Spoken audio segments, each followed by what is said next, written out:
नमस्कार, आप देख रहे हैं स्वदेश विशेष। मैं हूं आपके साथ प्रशांत पांडे। रूस यूक्रेन युद्ध ने पूरी दुनिया को एनर्जी सिक्योरिटी की अहमियत बताई और इसे सुनिश्चित करने के लिए जरूरी कदम उठाने को मजबूर किया। भारत ने भी इसके लिए कई कदम उठाए हैं, जिसमें सबसे अहम है क्लीन एनर्जी की तरफ फोकस। और इस मिशन में सबसे अहम रोल निभाने वाला है green hydrogen. National green hydrogen mission के तहत भारत सरकार ने देश के सामने एक खाका खींचा है और इसके बाद से ही चर्चा होने लगी कि आखिर ये ग्रीन हाइड्रोजन क्या है और भविष्य की ऊर्जा इसे आखिर क्यों कहा जा रहा है। ये विषय बहुत बड़ा है और इसीलिए आज हम इस शो में आपको समझाएंगे कि आखिर ग्रीन हाइड्रोजन है क्या। तो इसका जवाब है कि ये एक प्राकृतिक तौर पर पाई जाने वाली गैस है और ये फ्यूल यानी ईंधन के रूप में पहले काम करेगी। किस तरह से ये इकोनॉमी को सपोर्ट करेगी, ये बड़ा सवाल। लेकिन ग्रीन हाइड्रोजन जो बनती है उसका जो सोर्स होता है वो रिन्यूएबल एनर्जी होती है, यानी अक्षय ऊर्जा। बिजली बनाने के लिए सोलर एनर्जी का इस्तेमाल किया जाता है, जो कि इस प्रक्रिया में जरूरी होती है। और इस प्रक्रिया में जो इलेक्ट्रोलिसिस की प्रक्रिया है उसमें पानी और ऑक्सीजन को इलेक्ट्रोलाइजर के जरिए अलग किया जाता है। इसी मशीन से H2O से ऑक्सीजन और हाइड्रोजन को अलग करने के बाद जब पानी से बिजली गुजरती है तो हाइड्रोजन बनता है। ये पूरा प्रोसेस जो है इलेक्ट्रोलिसिस कहा जाता है। इस फ्यूल का उपयोग जो है वो एविएशन, शिपिंग, केमिकल मैन्युफैक्चरिंग में हो सकता है। ग्रीन हाइड्रोजन कई चीजों के लिए इस तरह से ऊर्जा का काम करती है। अब इसके फायदे क्या है? तो इसे तैयार करने और इस्तेमाल में किसी तरह का प्रदूषण नहीं होता है। लंबी दूरी के सफर में जो आजकल इलेक्ट्रिक व्हीकल्स के साथ एक मजबूरी है कि आप उसकी एक लिमिटेशन है, वो यहाँ पे लिमिटेशन हट जाती है। लंबी दूरी के सफर में ऊर्जा का एक बड़ा स्रोत बनकर ग्रीन हाइड्रोजन उभरती है। ग्रीन हाइड्रोजन को काफी मात्रा में स्टोर किया जा सकता है। वहीं इलेक्ट्रिक व्हीकल्स के लिए भारी बैटरीज की जरूरत पड़ती है, वहां ये एक तरह से स्टोरेज के लिए इसके लिए बहुत ज्यादा आवश्यकता नहीं है। कार्बन उत्सर्जन में कटौती का जो लक्ष्य भारत देख रहा है, दुनिया देख रही है, उसे पाने में ये वैकल्पिक ऊर्जा बहुत बड़ा रोल अदा कर सकती है। और सबसे अहम बात, जलवायु परिवर्तन और ग्लोबल वार्मिंग के खतरे को कम करती है। तो ये मोटा मोटा फायदा जो है वो ग्रीन हाइड्रोजन का है। और केवल फ्यूल ही नहीं, ऑयल रिफाइनरीज, फर्टिलाइजर उद्योग को इसका फायदा मिलेगा। स्टील और सीमेंट उद्योग में भी इसका फायदा मिलेगा और उद्योग जो हैं इससे उन्हें कार्बन मुक्त बनने में आसानी होगी। ग्रीन हाइड्रोजन ग्रे हाइड्रोजन से कितनी अलग है? तो निर्माण के हिसाब से ग्रीन, ब्लू, ग्रे और फिरोजी में जो है वो ग्रीन हाइड्रोजन को बांटा गया है। अब हाइड्रोजन गैस का रंग, जो उसका निर्माण का तरीका है, यानी प्रोसेस का जो तरीका है, उस पर निर्भर करता है कि ये कौन सी हाइड्रोजन है। अब निर्माण में ज्यादा कार्बन डाइऑक्साइड निकलने पर, उसका उत्सर्जन होने पर इसे ग्रे हाइड्रोजन कहते हैं। और वहीं जब ये कार्बन उत्सर्जन ये कट होता है और सोलर एनर्जी के इस्तेमाल से, जैसा हमने आपको पहले बताया, हाइड्रोजन निकलता है, तो ये कहलाता है ग्रीन हाइड्रोजन।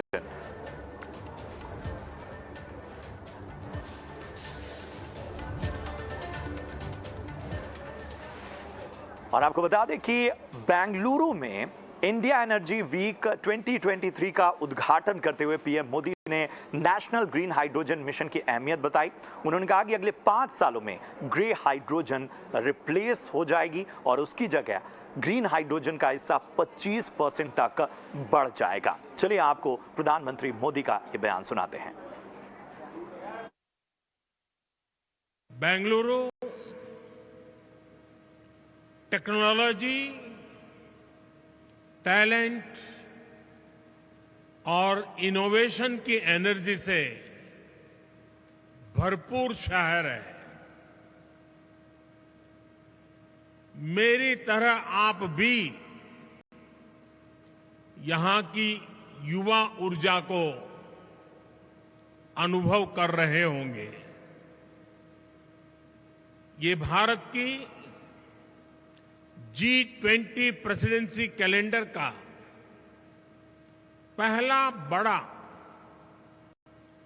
एनर्जी इवेंट है। मैं देश विदेश से आए सभी लोगों का इंडिया एनर्जी वीक में स्वागत करता हूं, अभिनंदन करता हूं। साथियों, 21वीं सदी के विश्व का भविष्य तय करने में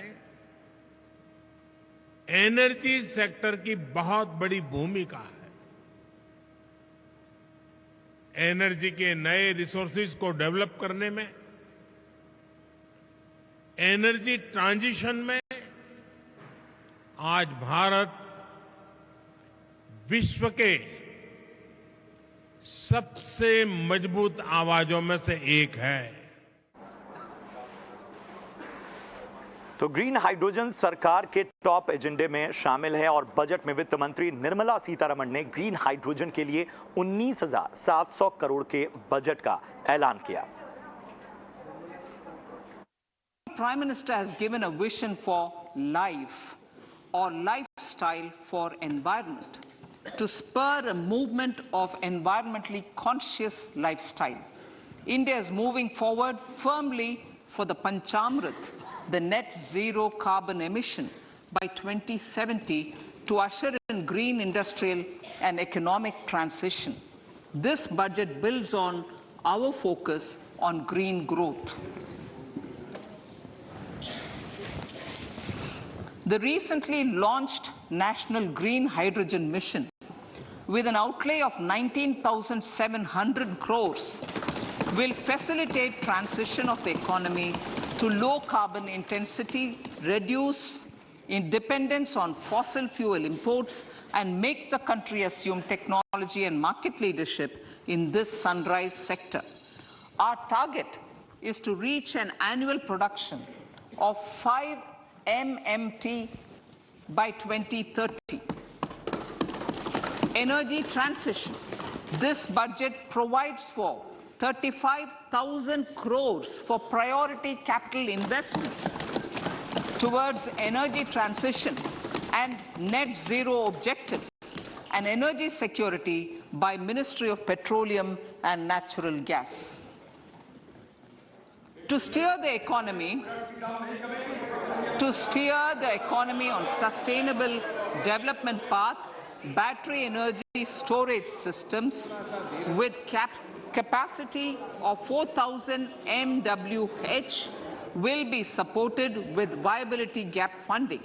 A detailed framework for pumped storage projects will also be formulated. Renewable energy evacuation. The interstate transmission system for evacuation and grid integration of 13 gigawatt renewable energy from Ladakh will be constructed with investment of 20,700 crore.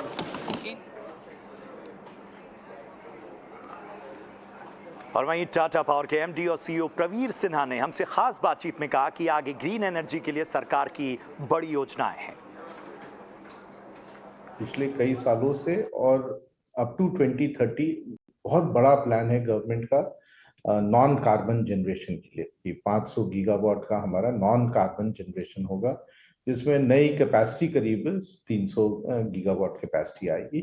तो बहुत growth का opportunity है और Tata power में भी हमारा आज के दिन में करीब 6 गीगावाट ऑलरेडी इम्प्लीमेंटेशन में है या 4 गीगावाट ऑपरेशनल है। सो हम भी उम्मीद कर रहे हैं कि अगले 5 साल में करीब ये 20 गीगावाट हो जाएगा और हमारा कैपेक्स इसी हिसाब से प्लान किया हुआ है, हमारा ग्रोथ इसी हिसाब से प्लान किया है। इसके साथ साथ हम ये भी देख रहे हैं कि हमारा रूफटॉप सोलर ग्रुप कैप्टिव में भी काफी ट्रैक्शन आया है, काफी लोगों ने इंटरेस्ट दिखाया है। आज के दिन में हम करीब 400 शहरों में देश में रूफटॉप सोलर सॉल्यूशंस दे रहे हैं और लोग बड़े खुश हैं कि वो खुद भी बिजली बना सकते हैं, ग्रिड को भी दे रहे हैं और कहीं कहीं तो वो अपने कॉलोनी में या अपने एरिया में भी सप्लाई करने में सक्षम हो गए हैं। सो ये जो देखने में आ रहा है कि रिन्यूएबल सेक्टर का बहुत बड़ा ग्रोथ होने वाला है देश में and I think India is in the forefront दुनिया को दिखाने में भी कि किस तरह से हम ग्रीन एनर्जी की तरफ अग्रसर हो रहे हैं। तो सरकार की तैयारी बड़ी है, भविष्य की इस ऊर्जा पर निगाहें बनी हुई हैं और हमारे साथ इस पर खास चर्चा के लिए बेहद ही खास मेहमान हैं। हमारे साथ है अमित भंडारी साहब, सीनियर फेलो और जाने माने एनर्जी एक्सपर्ट हैं, energy and investment at gateway house में। अमित जी, बहुत बहुत स्वागत आपका। अमित भोसले साहब हैं, असिस्टेंट प्रोफेसर हैं, department of hydro and renewable energy IIT Roorkee से। अमित भोसले जी, आपका भी बहुत बहुत स्वागत। और हमारे साथ जाने माने पर्यावरणविद देवी गोयनका साहब भी हैं। देवी गोयनका साहब, आपका भी बहुत बहुत स्वागत। सबसे पहले अमित भोसले साहब, मैं आपके पास आना चाहूँगा। मोटा मोटा और आसान भाषा में हमने बता दिया कि साहब दरअसल ये जो ग्रीन एनर्जी है वो है क्या। फिर भी ज़रा हम समझना चाहेंगे कि ये पूरा जो प्रोसेस है ये किस तरह से काम करता है और क्यों इसे भविष्य की ऊर्जा के तौर पर, एक संभावना भरे संसार के तौर पर देखा जा रहा है।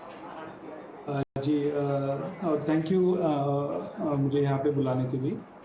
एक तो फोकस ग्रीन हाइड्रोजन पे इसलिए है क्योंकि अगर हम लोग सिर्फ हाइड्रोजन की बात करें तो इसमें आप देख सकते हैं कि इसमें कोई कार्बन नहीं है। तो मतलब इसको हम लोग जब जलाएंगे एज अ फ्यूल, हम लोग इसको यूज करेंगे तो इसमें कोई भी मतलब पर्यावरण पे असर नहीं पड़ेगा। इसमें सिर्फ और सिर्फ हमें एनर्जी मिलेगी, जो कि बाकी कन्वेंशनल फ्यूल जो फॉसिल फ्यूल्स है उस पर ये सब हो जाता है। तो अब ग्रीन हाइड्रोजन क्यों? क्योंकि अब तक जो हाइड्रोजन बन रही है और अब तक हम लोग जैसे बना रहे हैं अक्रॉस द वर्ल्ड, वो जो है वो ग्रे हाइड्रोजन है। ग्रे हाइड्रोजन मतलब हम लोग फॉसिल फ्यूल्स यूज करके, जैसे कोल हो गया, ऑयल हो गया, नेचुरल गैस हो गया, ये सब चीज हम लोग यूज करके हम लोग हाइड्रोजन प्रोड्यूस कर रहे हैं। तो जो सोर्स है जहां से हम लोग हाइड्रोजन बना रहे हैं वही उसी में कार्बन होने के कारण जब हम लोग हाइड्रोजन बनाते हैं तो उसके साथ कार्बन डाइऑक्साइड भी तैयार हो जाता है, जो कि पर्यावरण के लिए काफी हानिकारक है। हम लोग ये पहले भी जानते हैं। तो अगर हम लोग सोर्स इसका चेंज कर दे, जिसकी वजह से कार्बन डाइऑक्साइड बने ही ना, तो जो हाइड्रोजन तैयार होगा वो होगा ग्रीन हाइड्रोजन। और इसका हम लोग कैसे बना सकते हैं ग्रीन हाइड्रोजन? अगर हम लोग पानी को स्प्लिट करें, जिस बारे में हम लोग इलेक्ट्रोलिसिस की बात कर रहे थे, इलेक्ट्रोलिसिस में हम लोग पानी को तोड़ के उससे हाइड्रोजन और ऑक्सीजन बनाते हैं। और अभी हमारे कंट्री के लिए ग्रीन हाइड्रोजन या पूरे वर्ल्ड के लिए ग्रीन हाइड्रोजन हम कैसे इसको इम्पोर्टेंट इसमें साबित होते हैं, क्योंकि हमारे पास जो रिन्यूएबल एनर्जी सोर्सेस है वो काफी अच्छे हैं और हमारे कंट्री में अच्छी खासी सोलर एनर्जी अवेलेबल है।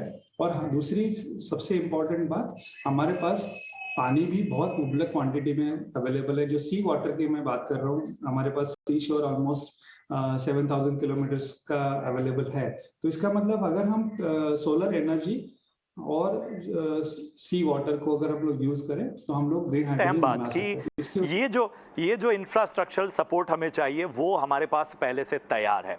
अब मैं अमित भंडारी साहब आपके पास आना चाहूँगा।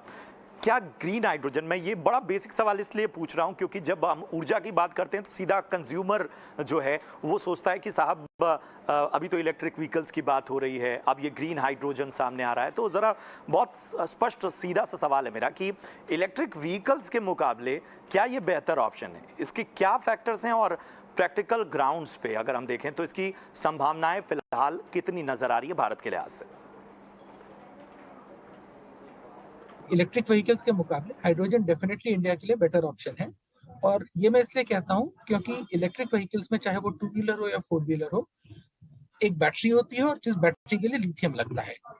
लिथियम भारत में ज्यादा नहीं मिलता, इसको हमें इंपोर्ट करना पड़ेगा, एक बात। दूसरी बात, अगर पूरा विश्व की ट्रांसपोर्ट सेक्टर इलेक्ट्रिक व्हीकल्स की तरफ चली जाए तो उसके लिए जितना लिथियम चाहिए होगा वो शायद पूरा दुनिया भर में उतना लिथियम मौजूद नहीं है। इसके मुकाबले हाइड्रोजन जो है वो पृथ्वी पर सबसे मिलने वाला सबसे ज्यादा एबंडेंट एलिमेंट है और हाइड्रोजन की कोई शॉर्टेज, हाइड्रोजन की कोई कमी होने की संभावना नहीं है किसी भी स्तर पर। तो पहली बात तो ये है। दूसरी बात ये है कि लिथियम की बैटरी में बहुत ज्यादा एनर्जी स्टोर नहीं होती है। अगर आप जैसे भारतवर्ष में ज्यादातर पेट्रोलियम बड़े ट्रक्स में लगता है और बड़े ट्रक को अगर हम लिथियम की बैटरी से चलाना चाहें एक डीजल से चलने वाले ट्रक को अगर हम लिथियम की बैटरी से चलाना चाहें तो ट्रक का जितना वजन है उसका आधा वजन की बैटरी लगेगी।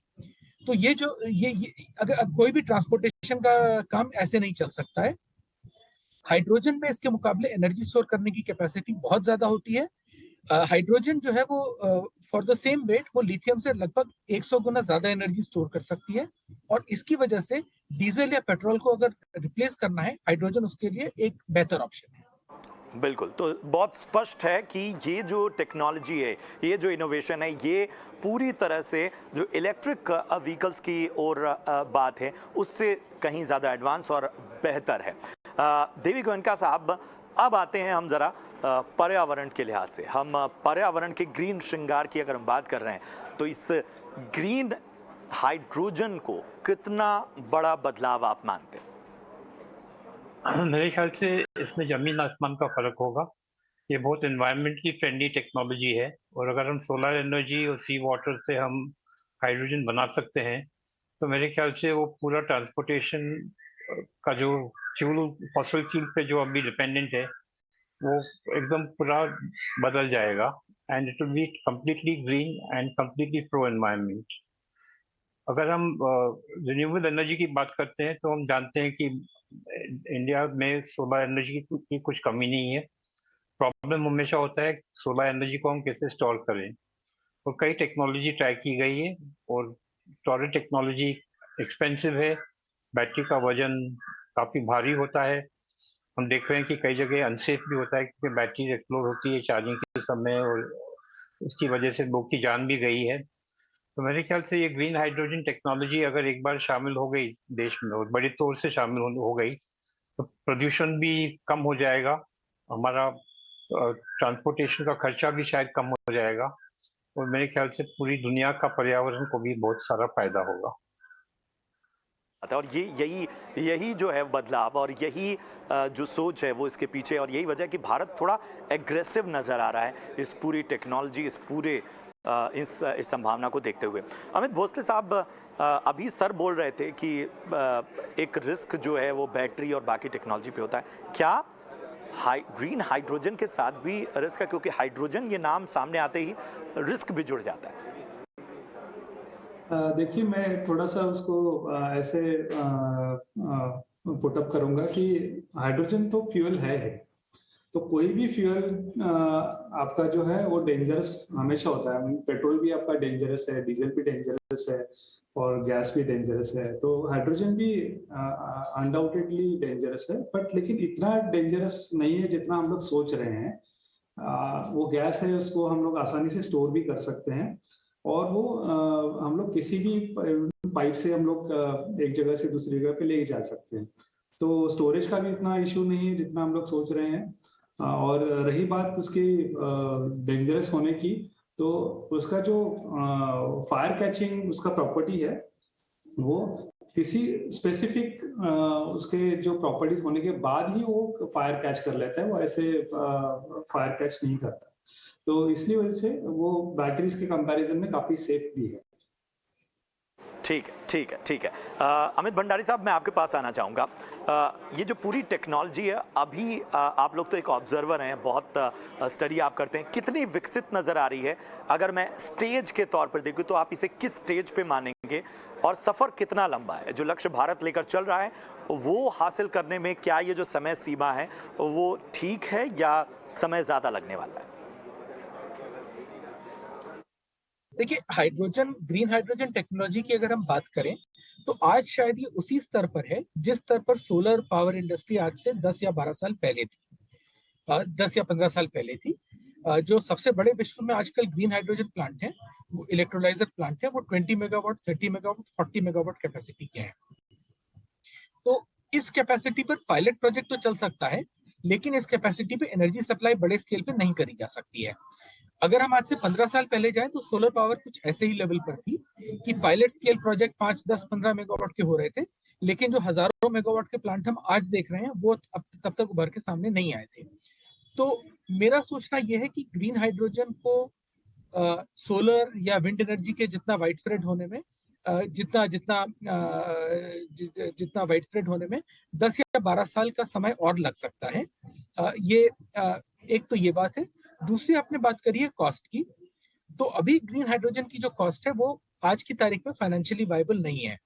लेकिन यहाँ पर हमें ये भी समझना चाहिए कि जब कोई नई टेक्नोलॉजी डेवलप हो रही होती है, उस टाइम पे जब कोई नई टेक्नोलॉजी डेवलप हो रही होती है, उस टाइम पर उस टेक्नोलॉजी की कॉस्ट बहुत ज्यादा होती है, और धीरे धीरे करके जैसे इसका डेवलपमेंट आगे बढ़ता है, इसकी कॉस्ट कम होती जाती है। जैसे अगर हम आज से 10 साल पहले जाएं तो सोलर इलेक्ट्रिसिटी किसी भी मायने में कन्वेंशनल इलेक्ट्रिसिटी से कंपेरेबल नहीं थी।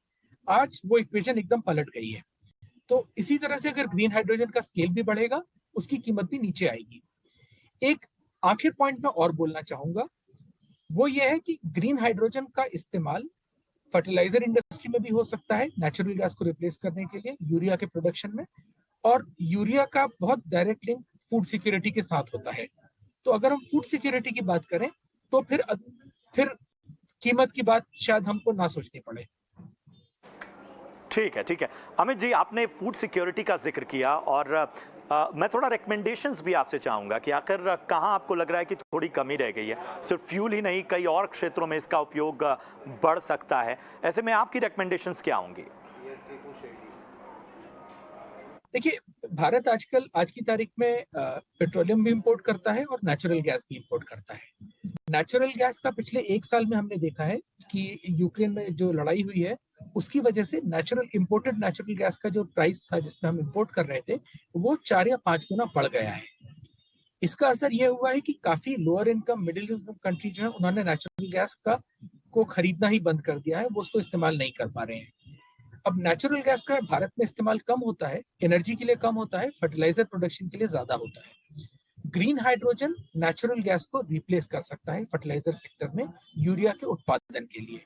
तो ग्रीन हाइड्रोजन को हमें ना सिर्फ एक एनर्जी ऑप्शन की तरह देखना चाहिए, क्लीन एनर्जी ऑप्शन की तरह देखना चाहिए, बल्कि हमें इसे एक फूड सिक्योरिटी का पिलर भी समझ के आगे बढ़ना चाहिए।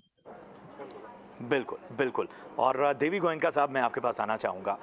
जब हम इतनी तैयारियों की बात करते हैं तो उसमें इंफ्रास्ट्रक्चर भी लगता है, और वहाँ पर भी एक बहुत बड़ी चुनौती कार्बन उत्सर्जन की है। भारत जो है, उस लिहाज से आप लोग तो बहुत सारी स्टडी करते हैं, भारत इस मामले में कितनी दूरी तय कर चुका है? किस तरह से स्थितियाँ जो हैं वो पहले से बेहतर हो रही हैं? नहीं, पहली बात है कि ऑलरेडी भारत देश में गैस के लिए इंफ्रास्ट्रक्चर बन चुका है। हालांकि जो इंफ्रास्ट्रक्चर बना है वो एलएनजी और सीएनजी के लिए बन चुका है, बट वो गैस पाइपलाइन शायद मॉडिफाई करके वो हाइड्रोजन के लिए भी यूज कर सकते हैं।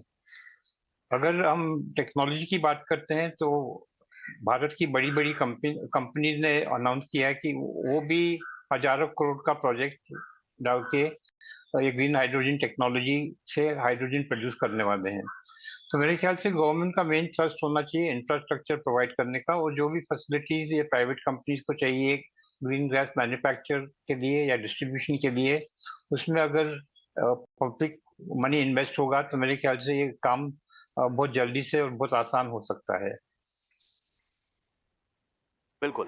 तो जो फोकस है वो साफ तौर पर सरकार का नज़र आ रहा है, और उस फोकस में जो है वो प्राइवेट प्लेयर्स की भूमिका बड़ी अहम हो जाती है। और इस लिहाज से आखिर किस तरह की तैयारी भारत की दिख रही है और क्या अवेयरनेस है, अगर हम स्टूडेंट्स के बीच बात करें। अमित भोसले साहब, बताएं कि क्या ये जो वैकल्पिक ऊर्जा है, इसको लेकर भारत की जो शिक्षा पद्धति है और जो हायर एजुकेशन की हम बात करते हैं, स्टडी और रिसर्च R&D की हम बात करते हैं, वहाँ पर अभी बेहतर तरीके से काम हो रहा है, या आपको लगता है कि थोड़ा और एग्रेसिव होने की ज़रूरत है? इनफैक्ट गवर्नमेंट का काफ़ी अच्छा फोकस है R&D पे, और जो रिन्यूएबल एनर्जीज है, काफ़ी सारी वैरायटीज में रिन्यूएबल एनर्जीज सारी की सारी हायर एजुकेशन में कवर हो। इनफैक्ट हमारा डिपार्टमेंट भी उसी मोड में काम कर रहा है। तो हालांकि मैं ऐसे कहूँगा कि हमें एक्सेलरेट करने की ज़रूरत नहीं है, हम लोग बहुत अच्छे पेस पर हैं, हम अच्छे से कंट्रीब्यूट भी कर रहे हैं। IITs सारी अच्छे से कंट्रीब्यूट कर रही है। In fact there are national physical laboratories, chemical laboratories and CSR labs. तो हम लोग मतलब इसमें अच्छे से हम लोग कर सकते हैं आगे जाकर। और स्टूडेंट्स भी कंस्ट्रक्टिव हैं। यानी इस दिशा में R&D में भी हम कहीं ना कहीं और ज्यादा पहले से मजबूत हुए हैं। अब आखिरी सवाल अमित भंडारी साहब मैं आपसे लूंगा। एनर्जी इंफ्रास्ट्रक्चर बहुत इंपॉर्टेंट है, इस मोर्चे में कितनी तैयारी हमारी? देखिए, ग्रीन हाइड्रोजन का इंफ्रास्ट्रक्चर अभी on the ground, specially green hydrogen के लिए बना हुआ इंफ्रास्ट्रक्चर अभी ऑन द ग्राउंड नहीं है। लेकिन ग्रीन हाइड्रोजन का एक फायदा यह है कि जो पहले से मौजूद इंफ्रास्ट्रक्चर है उसको काफी हद तक ग्रीन हाइड्रोजन के लिए भी इस्तेमाल किया जा सकता है। जैसे हाइड्रोजन की सबसे ज्यादा खपत 2 इंडस्ट्रीज में होती है, 3 इंडस्ट्रीज में होती है, पेट्रोलियम, रिफाइनिंग, फर्टिलाइजर जिसमें यूरिया का प्रोडक्शन होता है, और तीसरा है स्टील। ये तीनों इंडस्ट्रीज हाइड्रोजन बहुत भारी मात्रा में इस्तेमाल करते हैं। अगर ग्रीन हाइड्रोजन का हम ज्यादा उत्पादन करेंगे, उसमें से काफी हाइड्रोजन की खपत सीधे इन 3 इंडस्ट्रीज में हो जाएगी। तो इस हिसाब से हम ये भी कह सकते हैं कि अगर ग्रीन हाइड्रोजन का प्रोडक्शन बढ़ता है तो कई सालों तक हमें उसकी खपत की चिंता नहीं करनी पड़ेगी। ये स्टैंडर्ड एसेट बनने का चांस बहुत कम हो जाता है। तो जैसे जैसे हमारा प्रोडक्शन बढ़ रहा है और कॉस्ट नीचे आती है, हम जो इसको ट्रांसपोर्टेशन में बाकी एरियाज में जो इस्तेमाल करना चाहते हैं उसका इंफ्रास्ट्रक्चर साथ में बना सकते हैं। बिल्कुल बिल्कुल। और वाकई इस चर्चा का मकसद यही था कि हम ज़रा आसान भाषा में समझें कि हमारी चुनौतियां क्या हैं, हम कितने बेहतर तरीके से आगे बढ़ रहे हैं। और आप सभी का बहुत बहुत शुक्रिया, अमित भंडारी साहब, अमित भोसले साहब और देवी गोयनका सर, आप तीनों का बहुत बहुत शुक्रिया इस शो में, इस चर्चा में शामिल होने के लिए और इस खास विश्लेषण के लिए।